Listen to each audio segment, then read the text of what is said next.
Good morning, Unity family and friends and all those whom this message may reach. It is my pleasure again to give a little talk on truth along the lines of the Unity philosophy. And today my message is entitled, I am the place where God shows up. And this idea came to me from the Unity World Day of Prayer, and that is a t-shirt that was worn by the vocalist musician on one of the nights or days, and the words were to the effect, I am the place where God shows up, or this is the place where God shows up. And we know that we are told in the scripture, I am the way, I am the truth, I am the life. And it is this I am in us, this God self. And we are all individualized expressions of our Father. And Jesus, the Christ, constantly affirmed, I and the Father are one. But somehow I think we tend to separate ourselves, from this God self, this Christhood. We seem sometimes to think it's somewhere far off. We are here living our everyday lives, but this Christhood, perhaps that, that may come fully after we pass on, after we make our transition, but I'm not sure that we always get it, that we are indeed the place where God shows up. We are His eyes, His ears, His hands, His mouth, His feet. We, the I am, we are the place where God shows up. And I think that idea is the same as beholding the Christ, but sometimes we need to break it down into everyday simple language, because Jesus taught, it is said Jesus taught in a simple way, and he was very engaging, so his message is the same. That is, I am the way, the truth, and the life. He that sees me has seen the Father. He had that confidence, that faith, that it was right where he was, and right in all the things that he was doing, that it was not him, the physical, the man, Jesus, the son of Mary and Joseph and so on, but it was the greater. It was him, but yet not him, if we can understand that. It was the Christhood, the greater self, which we all are. We are not just so-called human beings. We, each and every one of us, we are the place where God shows up. You, me, your son, your daughter, your mother, whatever it is.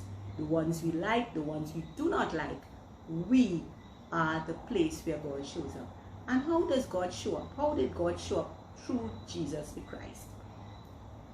We call it miracles now, but he showed up and expressed and demonstrated, this is Jesus the Christ, the law, the divine law, that with God all things are possible. So but he was going along doing his everyday business. He went to a wedding, the wine ran out. He turned the water into wine. Today we talk, a miracle and so on, but that was what was required on that occasion. He told them what to do, bring the water pots, blah blah. His mother said, well, she may have seen probably what we would call small miracles at home and so on. So she said, do exactly as he says. And they did it, and they said that wine was the best wine. But the point is, that was what was required of him at that time. He went along preaching when there was no food, when they thought they wouldn't have enough food to feed the multitudes. He said, let the people sit down and so on. He pressed it. You know the story. Again, this was in the course of what he had to do. This was the road he had to travel. So he didn't it was not a road that, you know, he went out of his way to do these various miracles, so-called, the healings and so on. These were the things that had to be done. There was healing to be done. He had that faith that the Father indwelling could do this healing through him. There was Lazarus to be raised. He had the faith that even though from a human standpoint he wept, he knew that in the divine realm, in his divine nature, in oneness with God, there was no death, and so Lazarus was raised.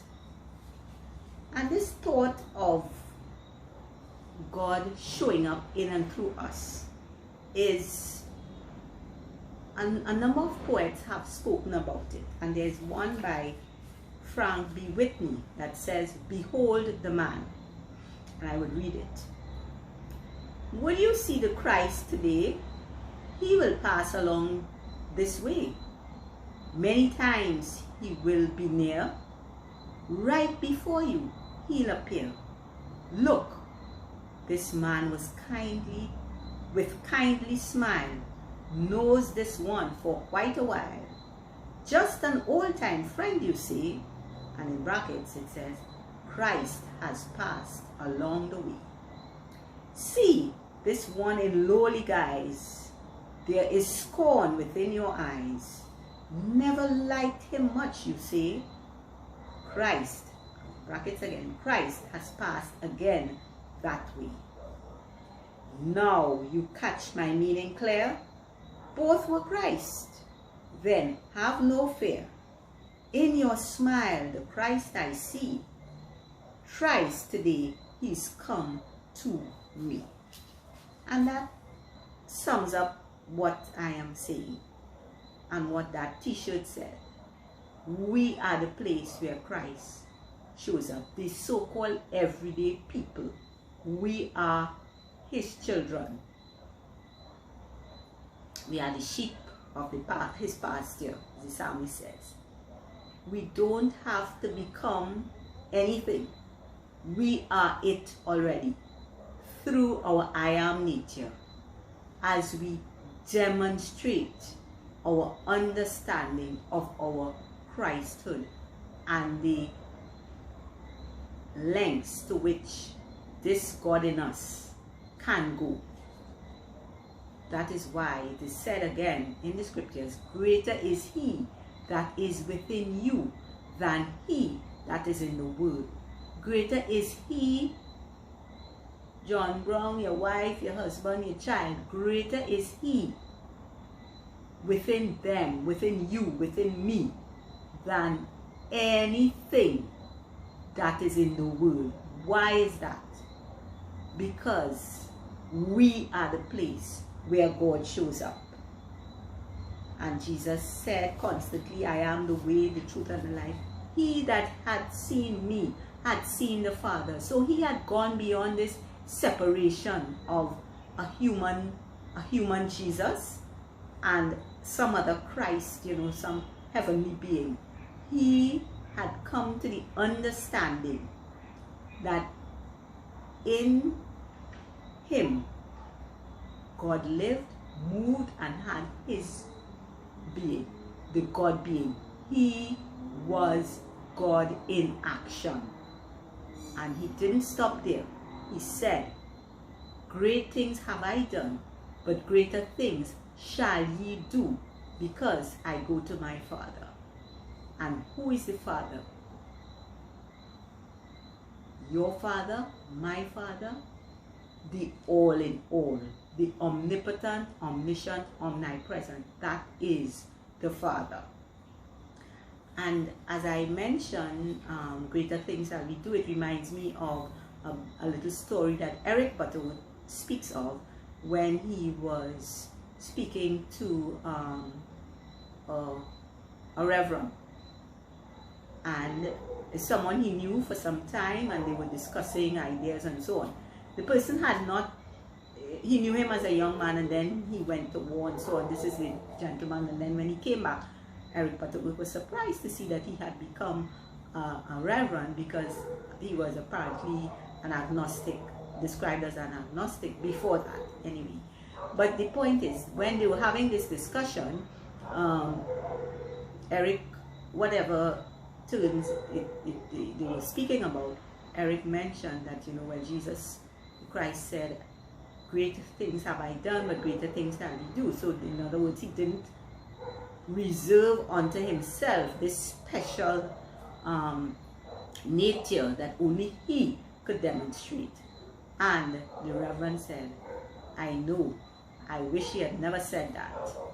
So you see, that philosophy, that teaching, that truth that Jesus uttered, that great things shall I do and greater things shall ye do, it's like an inconvenient truth for us, because truth be told, we are not really demonstrating, or it does not appear that we are demonstrating the so-called miracles, which we know of course are not miracles. They are works according to a higher law, a law that we don't always understand and we do not always tap into consciously. Sometimes it just happens, you know, it just might happen through us.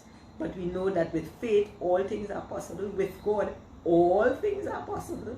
And once we have faith, all things can be done in and through us. But it is in and through us, the so-called everyday little, whoever it is, it can be done through us when we have that faith and that understanding that we and the Father are one. So we and all that there is, all that there ever will be, that omnipotence, we are one with that. And it is through these hands, short, tall, big, small, strapping as we say, God is showing up in and through each and every one of us. And we may think, and we may perhaps see, we may be demonstrating to a greater or a lesser degree, but that does not negate the truth that it is in and through us that God shows up.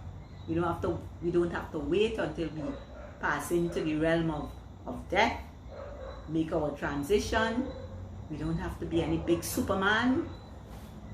What we have to do is what is before us to do. Whatever our life circumstances have brought us to do, once we do that, in keeping with the knowledge and the truth that with God all things are possible, we will make the so-called impossible possible in what is required in our lives. We don't have to go and look to fly like Superman or do so-called spectacular things. What we have to do is attune ourselves to the one presence and the one power within us. And whether it is an examination we have to sit as students, whether it is a job interview, whatever it is, financial circumstances, whatever it is, we have to do.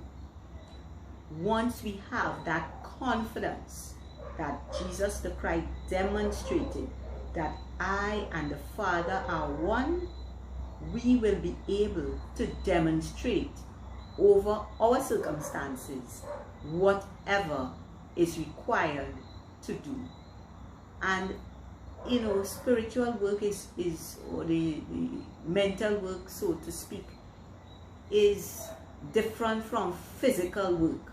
You know, with physical work, if you have something heavy to lift, you know, you might have to get something to help you, and a lot of strain and effort, physical effort goes into it. But in the realm of, you see, with the mental, when we dealing with the mental world, with invisible, those laws, the law of visualization, and it is a law, we see things, what we see, whatever we conceive, we can achieve, not by grit and determination sometimes, as we think, as we, you know, if you have a yard to mow and to plow, you know, and sun hot, and so you have to have a lot of, strength for it. But what it is, an inner strength, an inner knowing that we can bring to pass whatever is required to us. And as I say, in the mental realm, what we have to do is just show up. Just show up. And there is a poem by Edwin Markham, and I have it, I've sort of abbreviated it for my own use. And when I think I get too tense and wanting anything and forcing and pushing, I remind myself. And it goes something like this. I am the place that God shines through. For God and I are one, not two. I need not fret, nor fuss, nor plan. God needs me to be what I am. And if I'd be content and free, God will carry out His plans through me. And you see what it says? It's, as I said, I've condensed it. There's a bit more to it, and it may have a little as I am where God, I am the place. He needs me to be what I am and also where I am. I think it's there as well.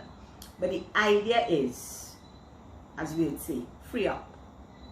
Free up a little bit. Relax a little bit. And let God shine through you. Let God shine through me. We don't have to help God. We think we have to help God, But truth be told, what role did you play in the sun rising this morning?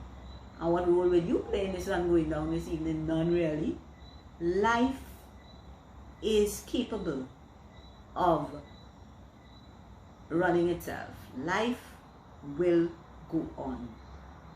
There are the laws. We think sometimes, okay, it's a law of nature, so that, that will happen. But when it comes to us, we seem to think, well, no, we have to put in a lot of effort and so on and so forth. And that may be so in a sense. But the truth is, the greatest thing that we can do is to show up, do what is before us to do, mind our business, forget we're not doing, or if we feel they're not doing it, and if whatever, this one, that one, focus on the indwelling Christhood. Know that the hands, the eyes, the feet, whatever role, whatever creativity, whatever, it is God individualized in each and every one of us, who is moving us forward to achieve that we can achieve.